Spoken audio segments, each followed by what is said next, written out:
Welcome back, everybody. So we are keeping an eye on that Senate vote. They've got to get to 60 for those enhanced ACA subsidies. So, John, I guess, well, they probably won't be done voting by the end of the show, but Grant Stinchfield can update you on that when it comes. John, a lot of Washington fans facing backlash after booing President Trump relentlessly last night. And what I thought was particularly distasteful was that they were booing him as he was swearing in a whole group of new service members. And it was really disheartening to see. But it's the DMV. Yeah, that's what more do you need to say? It's Washington, D.C. The fans are the same people that work in the federal government and work at the Democratic National Committee. That said, they should have been booing their team on the field who got whooped. They got whooped last night. Oh, my goodness. Was it 42-24 or something like that? That's pretty bad. Inverted numbers, yeah.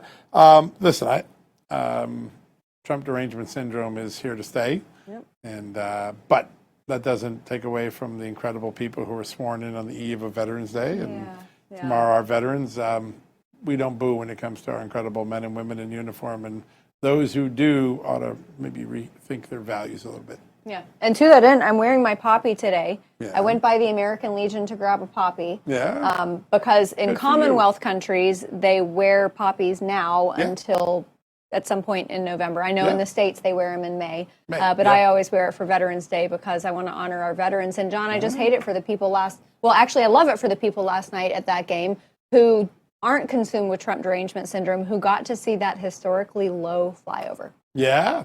Yeah, absolutely of the amazing. Air Force One, you get to literally read the language writing of the United States of America on the side. It's pretty cool. All right, I want to get into what happened today in the Oval Office, an historic meeting between a Syrian head of state and the President of the United States in the Oval Office.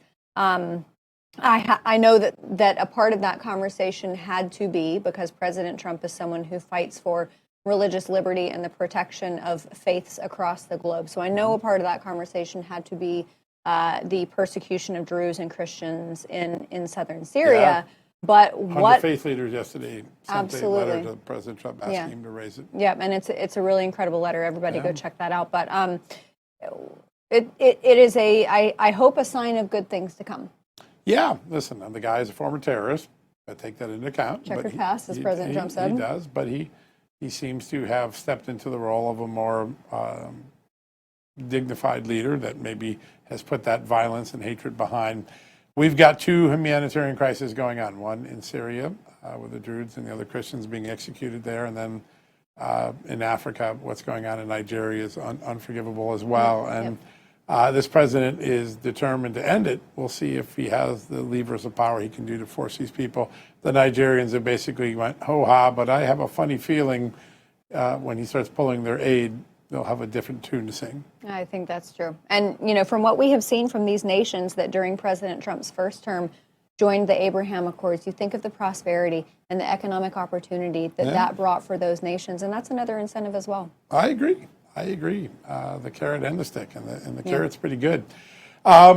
Getting truth to the American people, we do that. So a couple things that come to mind. There was a whisper campaign, including in conservative media, that somehow Kash Patel was overusing the corporate jet. Turns out he actually uses less than James Comey, about the same as Chris Wray, and he's found a way to make it a lot cheaper. The FBI director has to, by law, use it, but it wasn't what people had. But reporters reported the criticism without checking the facts. Yeah. People like Mike Isikoff and lots of others. And I think it's important, if you're going to raise a concern, to maybe check it out before you air it. Yeah. And then tomorrow, I think I'm really looking forward to this story that Stephen Richards is going to do that takes a look at just how wealthy insurance companies get and what would have happened to the insurance industry if they didn't have these enhanced premiums. Yeah. It's going to shock people. You know what it looks like? The earnings curve looks like a jet taking out of Reagan National Airport. It goes whoop, straight up.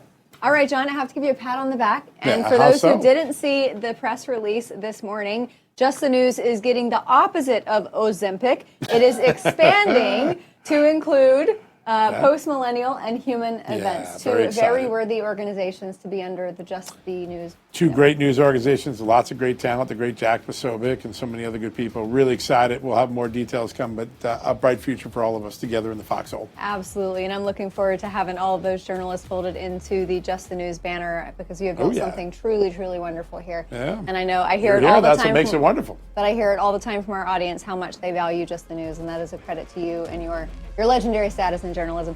All right, everybody, that's all we have for tonight. Grant Stinchfield is going to take you through the next hour. See you tomorrow.